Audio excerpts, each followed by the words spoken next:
Questa medicina che pratichi cos'è? La medicina del malocchio. Da quanto tempo la fai? È da circa 15 anni.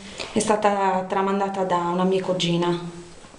E tu a tua volta a chi la puoi tramandare? Allora, la posso tramandare a una persona che sia più piccola di me e solo il giovedì santo. Per fare questa medicina dell'occhio come si fa? Cosa utilizzi?